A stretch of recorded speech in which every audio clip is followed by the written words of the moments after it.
Good morning, everyone, and welcome to Vermont Legal Aid's Town Hall. My name is Amelia Schlossberg, and I work at the Office of the Healthcare Advocate at Vermont Legal Aid. Each week, we are hosting a town hall, bringing on a different guest. The town hall is available to watch via Zoom. So if you're joining us through Zoom, thank you so much for attending. We're also broadcasting live to Facebook Live to Vermont Legal Aid's Facebook page. And we're also recording this town hall so that you can watch it again later or share it with a friend. The recording will be on our Facebook page, and it will also be on our website, www.vtlawhelp.org. That website, www.vtlawhelp.org, has lots of legal information that can help you with civil legal issues during this pandemic and really whenever you need help with civil legal issues. Vermont Legal Aid provides help with civil legal issues, which includes things that are not criminal law. So civil law would be things like housing, healthcare, taxes, disability law, elder law, and in the past, we've talked about unemployment during a town hall. We've talked about taxes and stimulus checks. And today we're going to talk about healthcare and health insurance law. The webpage is a joint project of Legal Services Vermont and Vermont Legal Aid.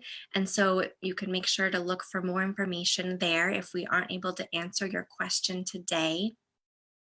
And our help is always free and confidential. So if you need help with any of these legal issues, Vermont Legal Aid's offices aren't open for people to come in person right now, but we are still providing free, confidential help. And you can reach out to us through our webpage or through our phone.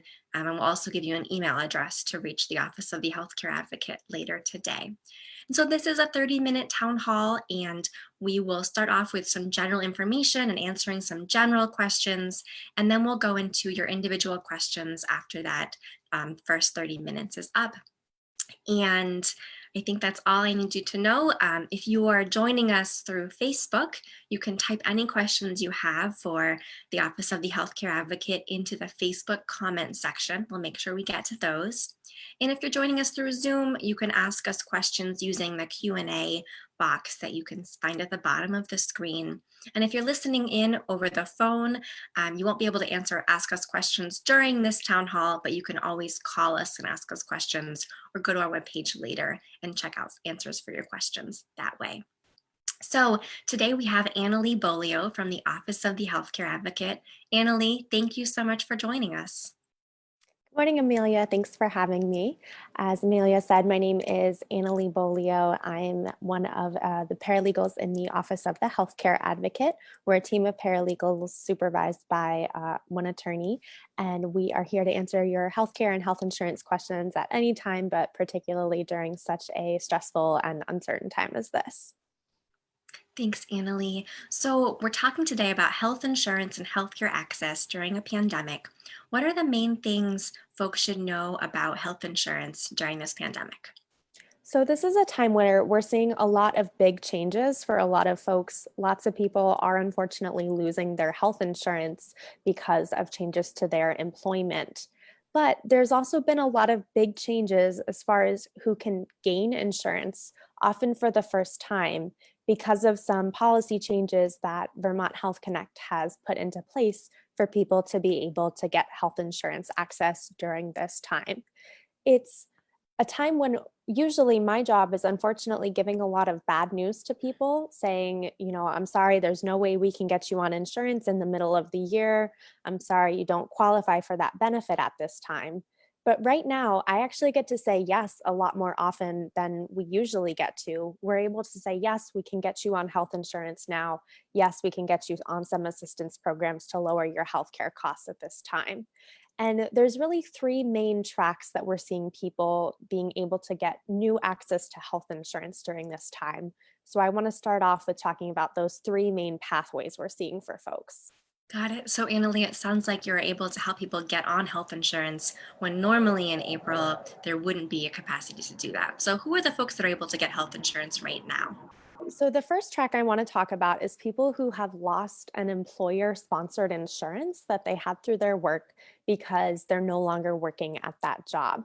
And it's important to know that whenever you lose your employer health insurance when you leave a job, you always get a special enrollment period to sign up for a new form of health insurance, be that at a new employer or available through Vermont Health Connect.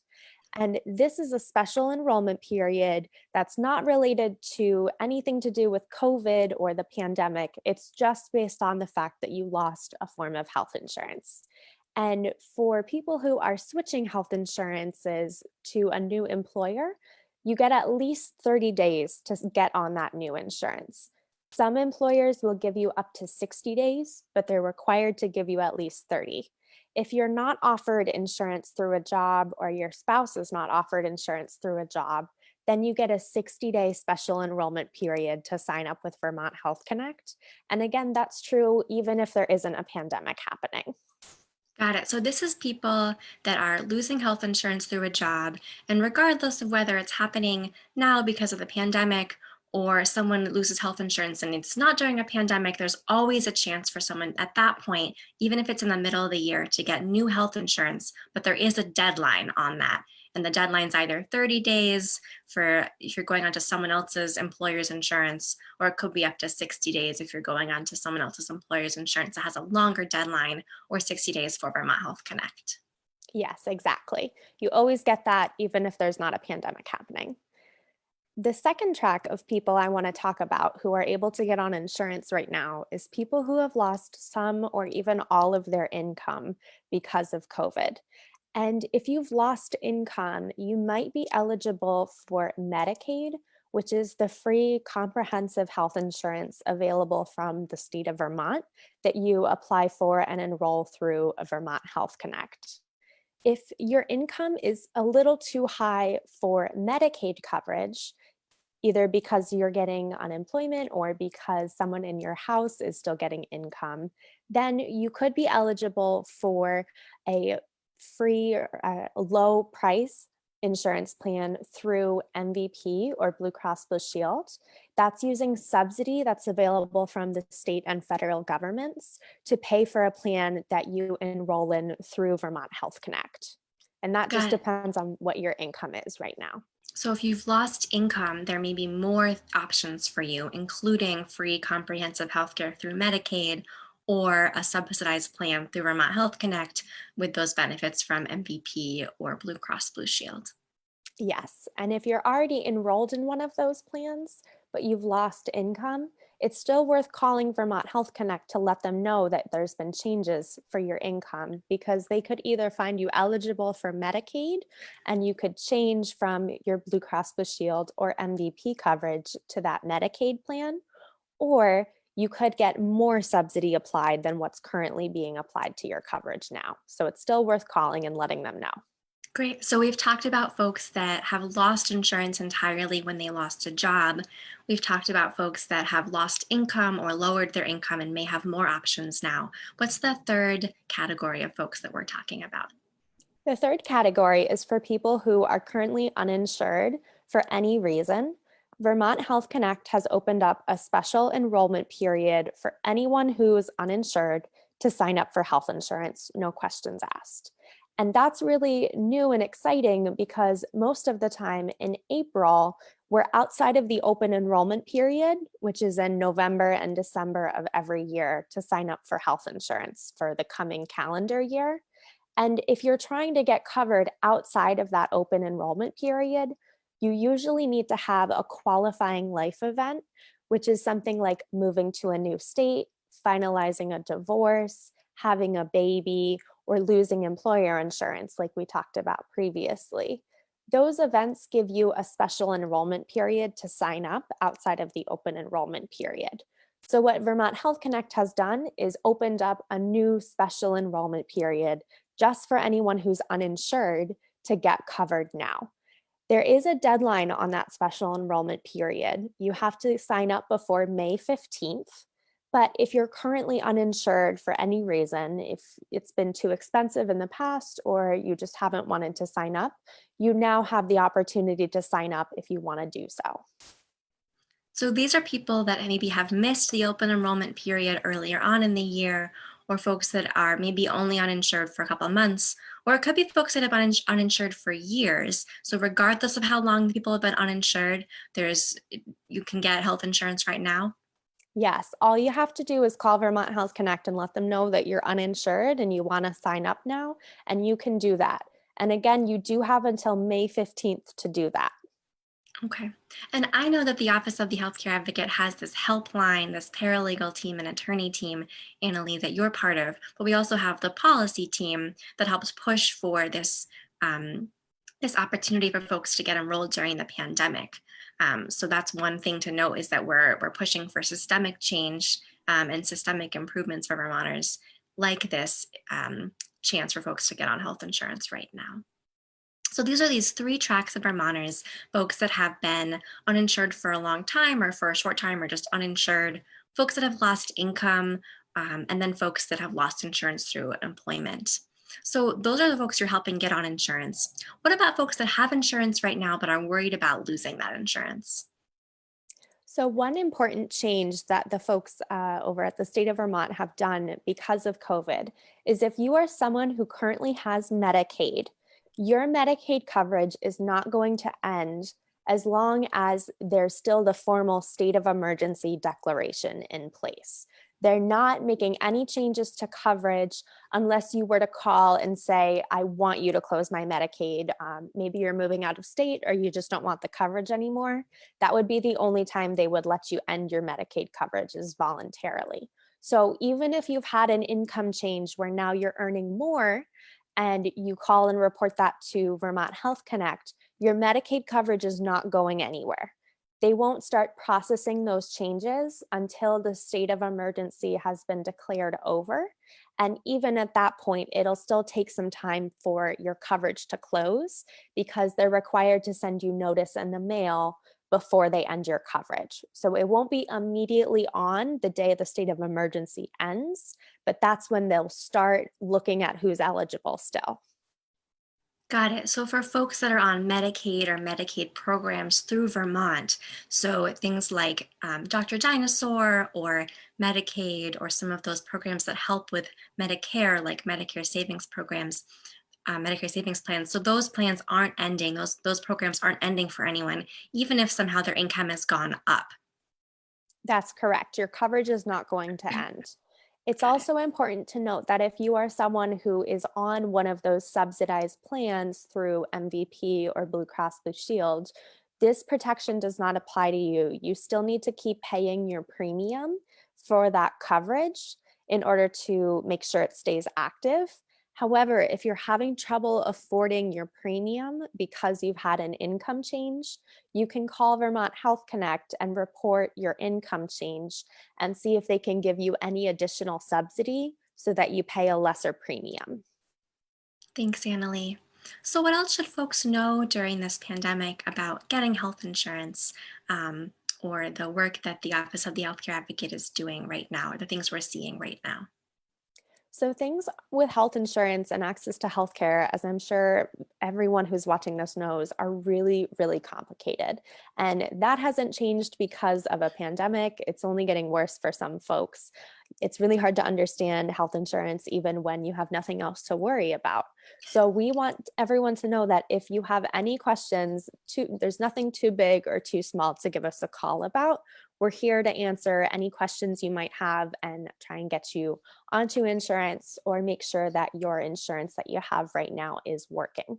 So if there's anything that you are wondering about, please feel free to contact us over our website or on email or over the phone, and we'll help figure it out together.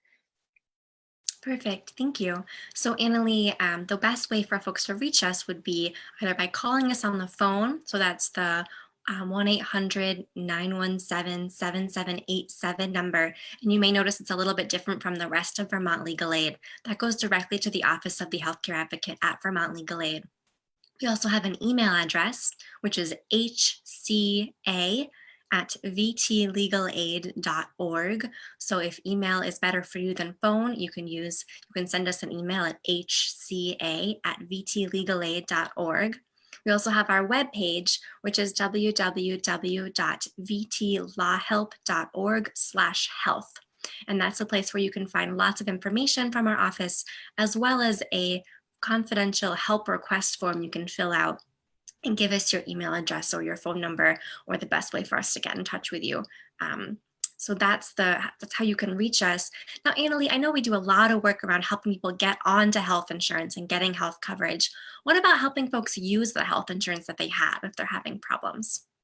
That's definitely a big concern for us, especially now when we are hearing from a lot of Vermonters that they're having a hard time getting access to even their non-COVID related healthcare because of all of the changes that are going on with trying to make sure that people are staying safe and healthy with COVID. It's important to know that if you're needing to get healthcare for COVID or not for COVID, the first place to start is always by calling your doctor and giving them a call to see what your options are. Some places and for some conditions, you're able to get help from your doctor over the phone. Some places are doing telehealth services where you would talk to your doctor over a video conference, kind of like what Amelia and I are doing right now. And if your doctor thinks that it's something that you really need to be seen in person, they will let you know how you can come into their office safely, making sure that you and everyone else there stays safe. And that's a pretty case by case basis. There's no one size fits all answer, but the first place to start is just talking to your doctor about trying to get your non COVID related health care. Thank you, Annalee. And then what about healthcare for COVID, for the coronavirus? Again, you're going to start with your doctor there. The testing for COVID right now has to be ordered by a doctor. So you would need to get in touch with your doctor if you're having symptoms or you're concerned that you may have been exposed. And they'll help you figure out if you need to get tested and if you need to come in and be seen, or if it's something that you should stay at home and isolate for. Those are questions that are best going to be answered by a doctor. As we talked about, I'm a paralegal, so while I wish I could help everyone who has those questions, I don't want to give you medical advice. So thank you, Annalee. That's important to clarify that the Office of the Healthcare Advocate doesn't have any clinicians on staff, so we're not going to be your doctors, but we do have paralegals and a team of paralegals and attorneys that will help with the legal side of these questions and help research and advocate for you and give you information. So we did have a request to repeat the phone number. So the phone number for the Office of the Healthcare Advocate is 1-800-917-7787.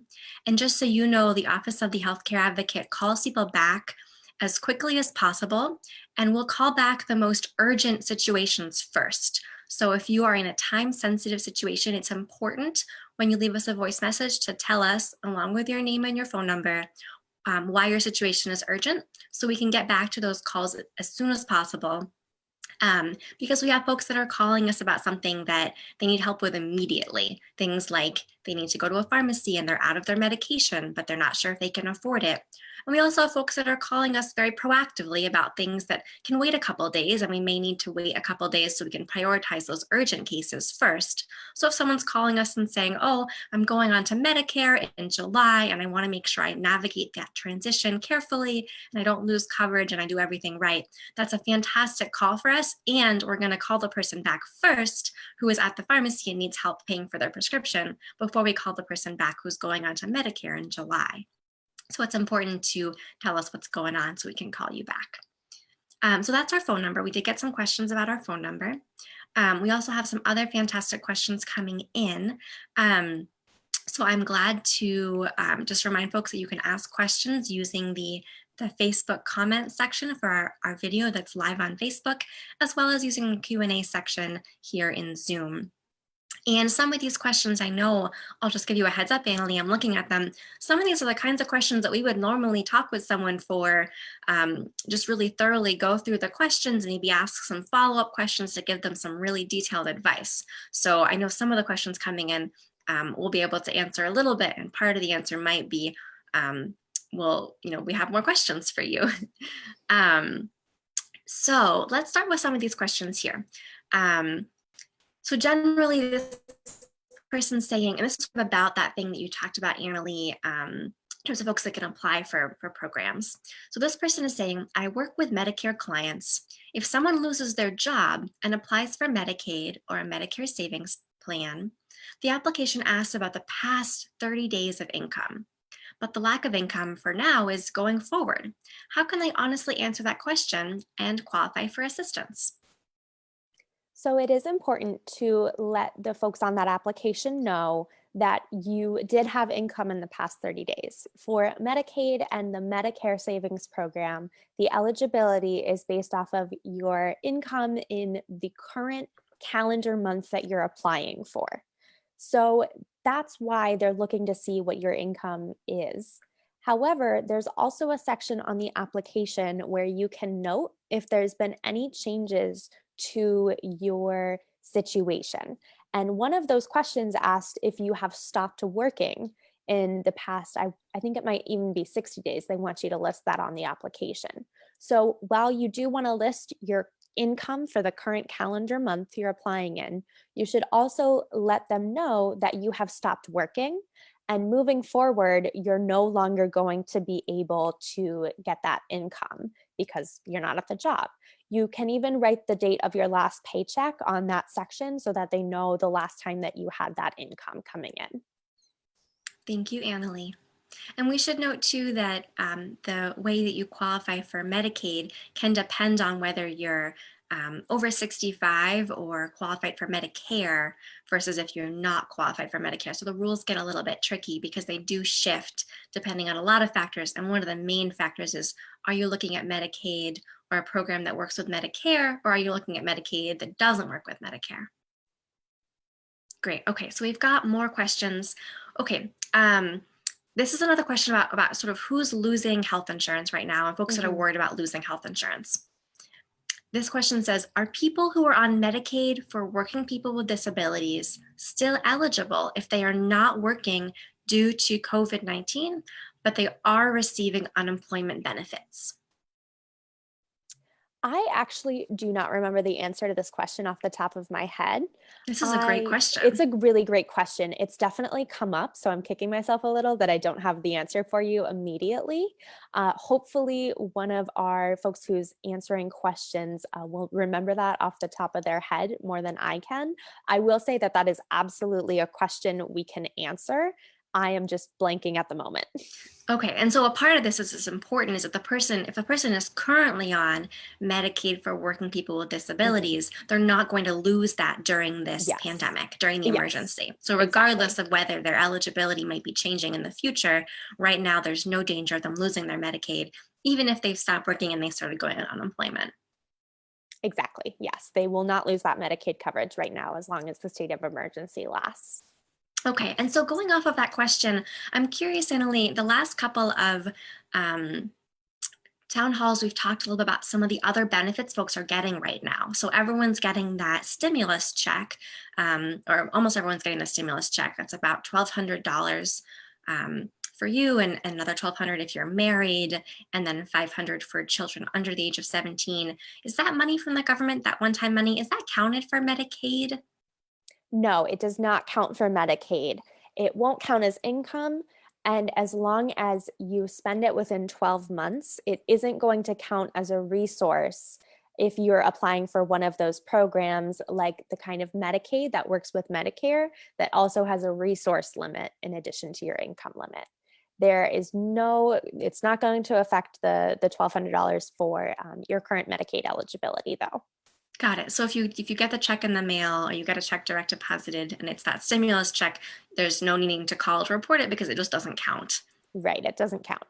Okay, great. So how about, we're getting questions here about unemployment. How about the unemployment benefit? We talked a little bit about this in our last town hall, but how does that count, or does that count for Medicaid or different types of Medicaid?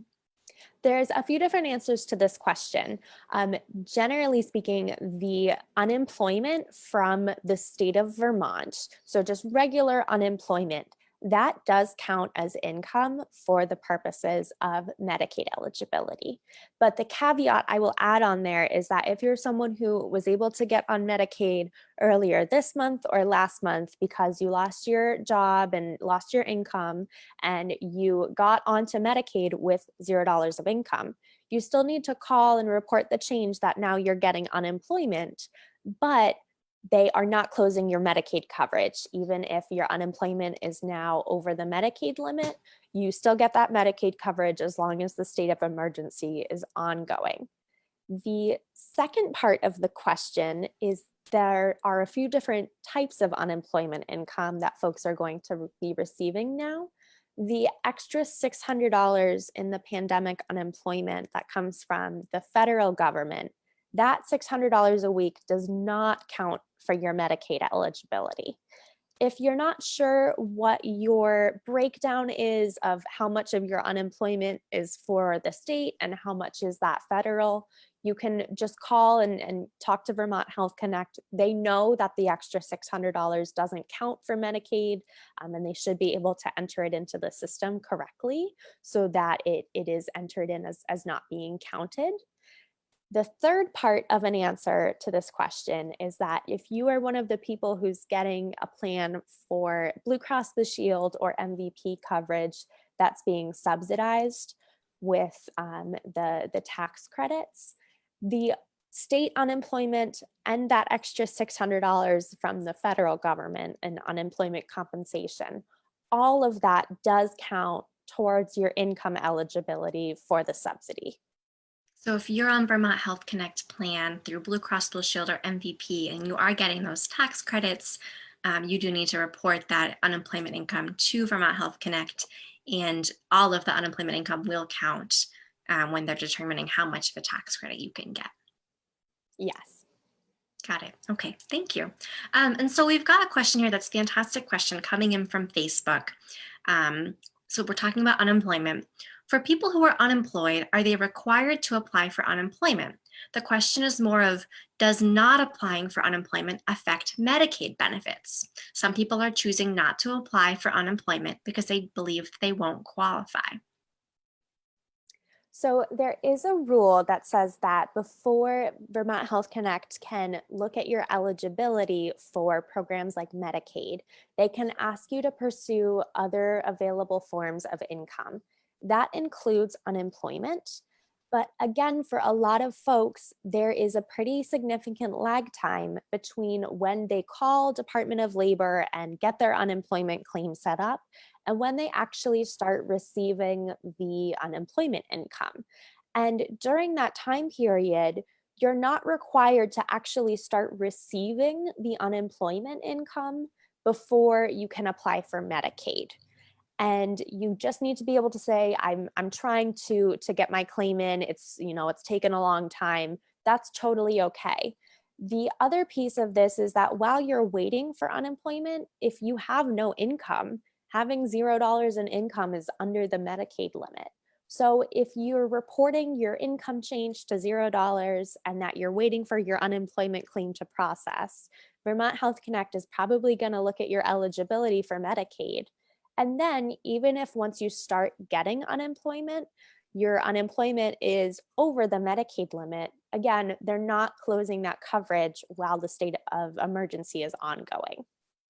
Got it. So the takeaway here is that folks should be applying for unemployment and they may be able to get Medicaid in the meantime. Yes. Great. Okay. And you do need to report any income changes, including getting unemployment, to Medicaid. And it sounds like if someone has applied for Medicaid and is getting turned down for any reason, if they think they should qualify, they should reach out to the Office of the Healthcare Advocate for help, and we can help make sure that whether that denial was correct or not, we can help try and figure out what your options are. Yes, absolutely. And again, if you're not eligible for Medicaid based on your income, you still do have the opportunity to sign up for health insurance because of those changes to the special enrollment period for people who are uninsured that we talked about. Thank you, Annalee. Okay, so another fantastic question here coming in. So it says, if someone is on Magi Medicaid, so that's Medicaid for folks that are not qualified for Medicare. If someone's on Magi Medicaid, turning 65,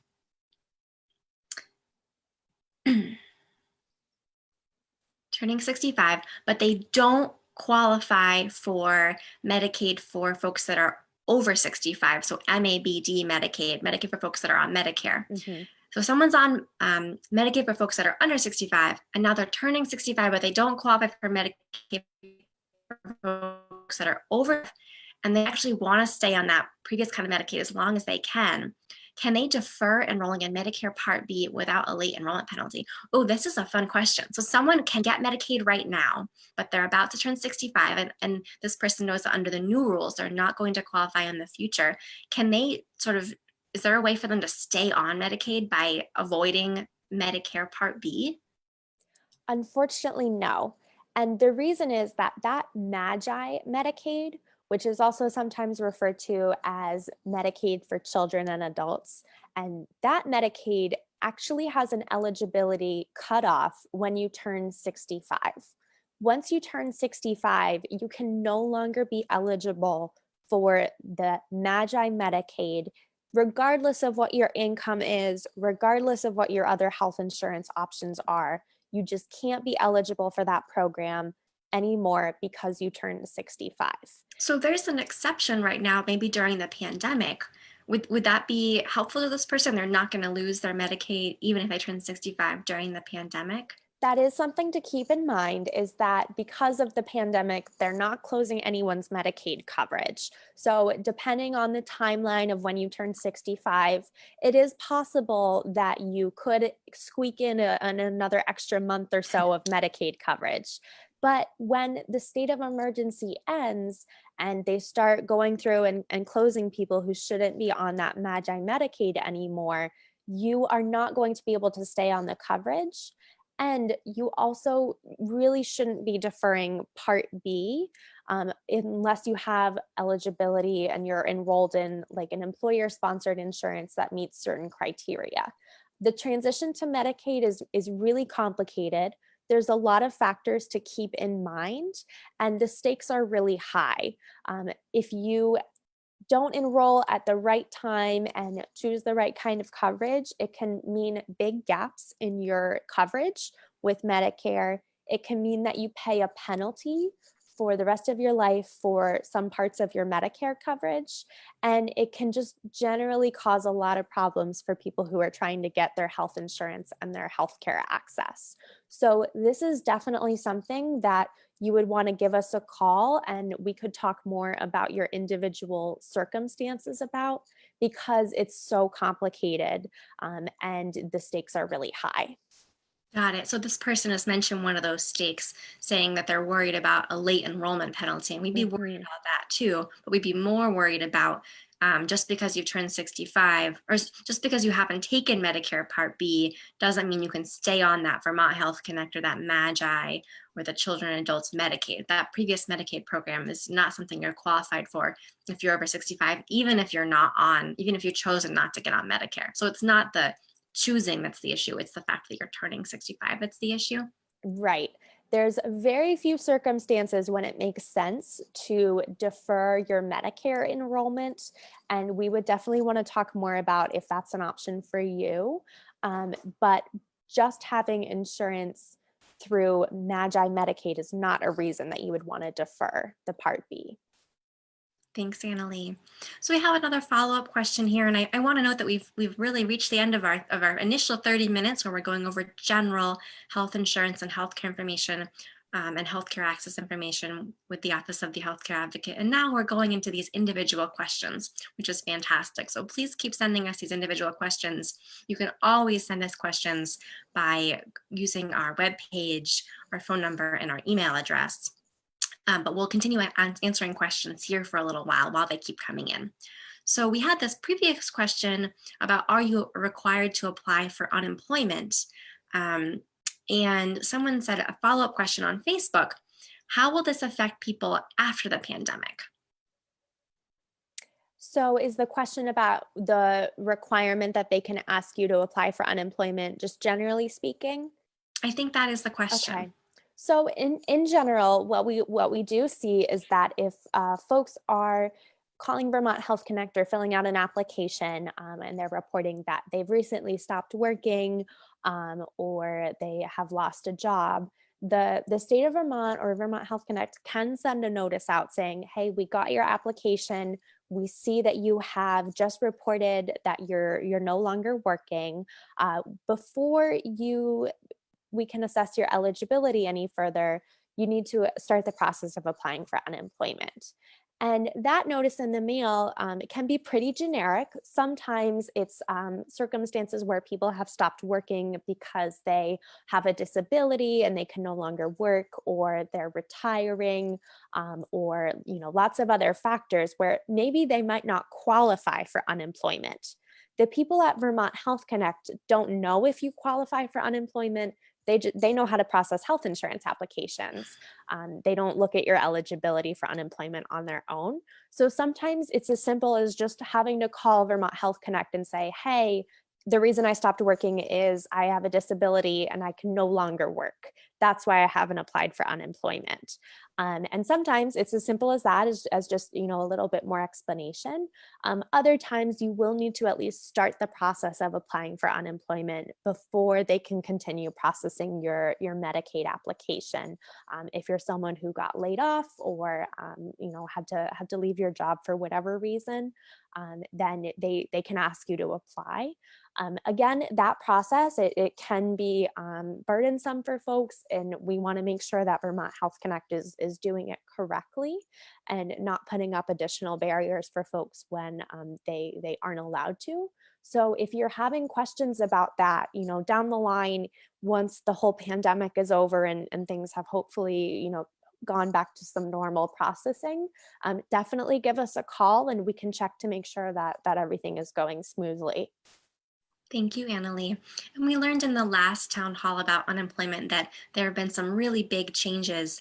Many other people that don't usually qualify for unemployment are qualifying for unemployment right now because of the pandemic. They're changing it so that folks that can't work because they have to take care of a child or can't work because they are sick with COVID, those folks are qualified. But normally folks that are sick and can't work, or folks that have children and can't work, those folks are not going to be qualified. So the rules really will shift after the pandemic is over, we expect. So there's a follow-up question here. Mhm. It says, for someone that is no longer qualified for Medicaid, but they're keeping their Medicaid during the pandemic because no one's losing Medicaid. The question is, will they immediately lose benefits when they return to work after the pandemic, or will it be a slower change from having those benefits to not having the benefits? There will be a little bit of a lag time because whenever the state closes Medicaid coverage for you, they are required to give you at least 11 days notice that the coverage is ending. So they can't make the decision on April 29th to close your Medicaid on April 30th because they don't have that 11 days time to send you out advance notice that the coverage is going to end. So when folks are going back to work and are having, positive changes in their income from heading back to work, they will need to call and report the changes. And if we're assuming that that's happening when the state of emergency is over and the state is now processing Medicaid closures and changes to eligibility, then when you call and report the change, it'll take a few days for Vermont Health Connect to actually process the change in your account. When your change is processed and it says that you're no longer qualified for Medicaid because of your income, then the Vermont Health Connect will generate a notice letting you know the date that your Medicaid coverage is going to end. Generally, that's the last day of a month. They can do a mid-month closure, but it's less common, I would say, because they need those 11 days. So you will get a notice that tells you when your coverage is ending for Medicaid. And that closure notice gives you one of those special enrollment periods to sign up for coverage, whether that's coverage at a new employer or a new plan through Vermont Health Connect for MVP or Blue Cross Blue Shield with subsidy. Then you will be able to get onto a new health insurance plan for having your Medicaid close due to an income change. And you can choose your start date for insurance usually so that you don't have a gap in your coverage, so that your new insurance starts the day after your Medicaid ends. Usually that can be arranged. So the process will be pretty drawn out because of those noticing requirements and because you can get your new coverage set up. Got it. So when someone's Medicaid is closed, generally, because they're no longer eligible for Medicaid, there will be other options for them. If they have employer-sponsored insurance offer, then that'll be their special enrollment to go on to the employer-sponsored insurance if they have that now. And if they don't have an employer-sponsored insurance offer, but they are getting too much in unemployment or too much in another kind of income to qualify for Medicaid, there will be those Vermont Health Connect, Blue Cross Blue Shields, and MVP plans where the premium is based on how much their income is. Is that right? So they'll have other options even if Medicaid is closing. Yes, there will be other options for you. One piece I will just add on is that something to be careful of is Medicaid closing because you did not respond to a Vermont Health Connect request for more information about your income or unemployment or something like that. If they're closing your coverage because you didn't respond, then you usually don't get that special enrollment period to sign up for new coverage, at least through Vermont Health Connect. So it's really important if once we're out of the state of emergency and Vermont Health Connect has started processing changes again, that could mean people's coverage closes. It's really important to, if they ask you for additional information, to send that in or call and give some more information, make a good faith effort to get them what they need. Because again, there can be high stakes if they close the coverage and it was for non-compliance is usually what they call it. That's what you'd see in the letter. Then sometimes you can't get on a new insurance. Again, if that happens to you, give us a call and we would see if there's anything we could do to get around it. And again, that would only be after the state of emergency is over because no one is losing Medicaid coverage right now. Got it. So if someone, after the state of emergency is over, gets a letter saying, you're on Medicaid right now, and we do need some more documentation of your income. We need some more documentation of your eligibility. It's really important to get them the information that they need. And if you can't get them the information they need, make sure you call them and work something out, or call the Office of the Healthcare Advocate for some help. Because if you're closed because you haven't followed the instructions to keep your Medicaid or keep your coverage, then that's not a qualifying event generally for you to get another kind of insurance. Exactly. Okay, so that's a kind of a big problem that we see other times when we're not in a pandemic, that folks get an application in and they get on insurance and then they're up for a review, for example, and they don't do the review, so their insurance, their Medicaid might end because they didn't do the paperwork they had to do to continue having the insurance. Or maybe their Medicaid ends because they needed more documentation and they didn't respond to those letters. So it is really important to check the mail. And if you're having problems, get some help from the Office of the Healthcare Advocate. Absolutely. Great. Thank you, Annalee.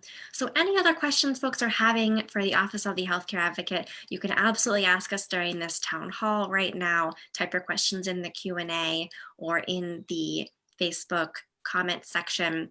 And you can always call us or send us an email or check our webpage to send us questions and be connected with a healthcare advocate to help you. Our services are always free and confidential. So Annalee, what are some other sort of frequently asked questions from Vermonters during this pandemic?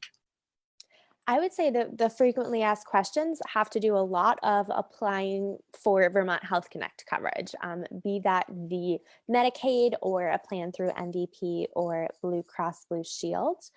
Something we haven't talked as much about today is if you have Medicare and you are experiencing any changes in your income because of the COVID situation, maybe you were working part-time, maybe a spouse was working part-time, there could be options available for you too. There are assistance programs from the state of Vermont that are for people who have Medicare that are also income-based. So if you've had any changes to your income, that means it's hard for you to pay your Medicare costs, be that for prescriptions, your Part B premium, or the cost sharing when you go use your Medicare at the doctor, you can definitely give us a call and we could help you try and figure out if there's some assistance you could be eligible for. It's a little bit more complicated with Medicare because some of those programs will look at your resources in addition to income. So that's why it's a little harder to give some general information in a format like this on. But if you have Medicare and you're having a hard time with those costs, give us a call and we could talk to you more about your individual situation and see if there's any help we can get you qualified for. Thank you, Annalee. So we're talking about how folks can maybe get some more help if they're losing income during this pandemic, or really can get more help if they're losing income for any reason. Right. Or maybe they can get some help that they didn't realize that they could get, even if their income is staying the same because they hadn't looked into their options beforehand. Mhm. Great. So we do have another question here. And this is a question where we've been talking a lot about applying for benefits. So what are the best steps to make applying as easy as possible? Something to know up front is what method of applying is going to work best for you. You can always call Vermont Health Connect over the phone. I will say, because so many people are calling right now, the call times are pretty long. So if something is not an option for you to wait on hold to talk to someone, even though Vermont Health Connect's obviously doing the best they can to get everyone's questions answered, you can also fill out an application on the Vermont Health Connect website. Or if you don't have access to the internet and you can't talk on the phone, you can get a paper application mailed out to you that you could send back in. We at the Office of the Healthcare Advocate can send you an application. We can ask the state to send you an application that you could mail back into them. So those are options for you, even if calling on the phone is not. Something else is that you will likely need to, well, during the pandemic, they're waiving some of the income reporting requirements. So it used to be the case that when you were calling or filling out an application, it'd be really handy to send in your pay stubs or other income verification along with the application. Now, because they are letting so many people just attest to say, I've lost my job, I have no income right now without any of those verifying requirements, that's less of a problem. But just moving forward, if you're ever applying in the future, it can be helpful to send in your income verification along with the application, because usually when we're not in a pandemic, Vermont Health Connect is probably going to ask for that. Other pieces to keep in mind is if you have any other insurance, make sure that you're listing that on the application. Even if you're applying for Medicaid and you have a primary insurance, for example, a lot of folks who have their kids on their employer insurance want to have Dr. Dinosaur coverage as a secondary so that it pays the cost sharing and can help people get health care for their kids. It's important to tell Vermont Health Connect if you have any other insurance, like from a job or from Medicare.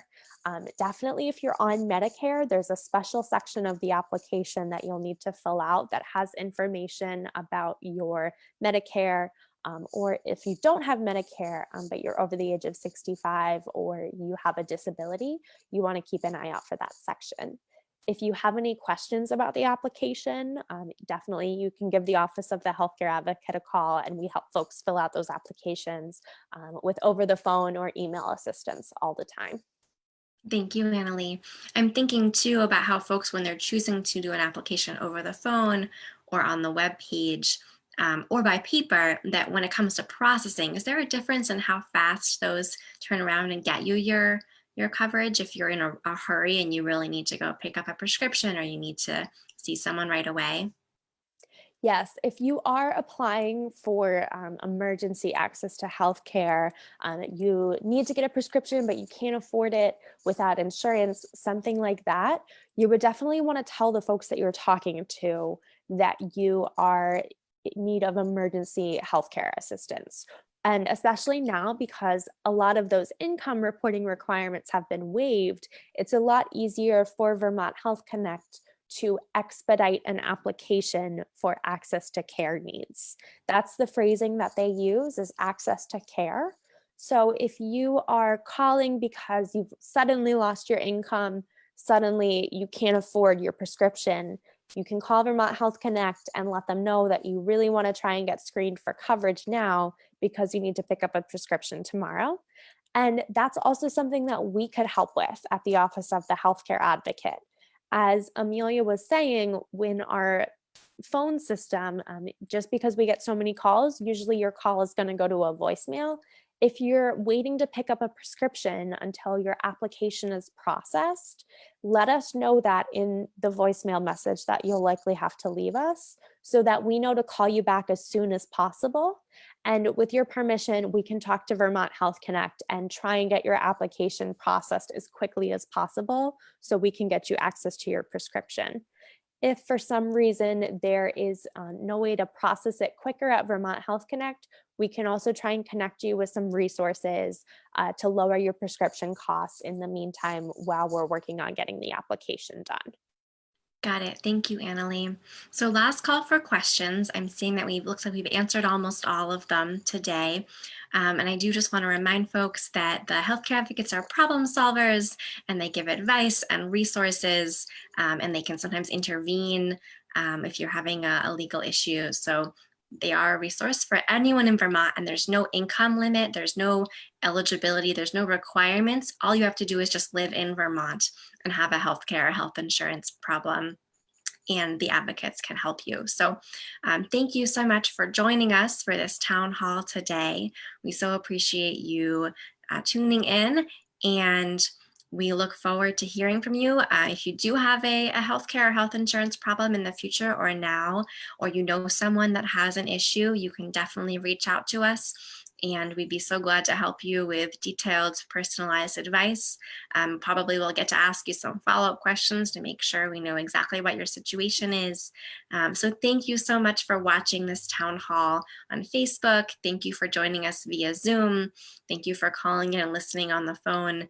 And again, the recording is available on our webpage and on Facebook as soon as this is done. We'll be here next week. Thursday, I believe that's May 7th, with another town hall. So you can check our webpage for the schedule. And thank you everyone again for joining us. And thank you so much, Annalee, for being a guest on this town hall. And thank you for all your work for Vermonters with healthcare and health insurance issues. Thanks so much for having me.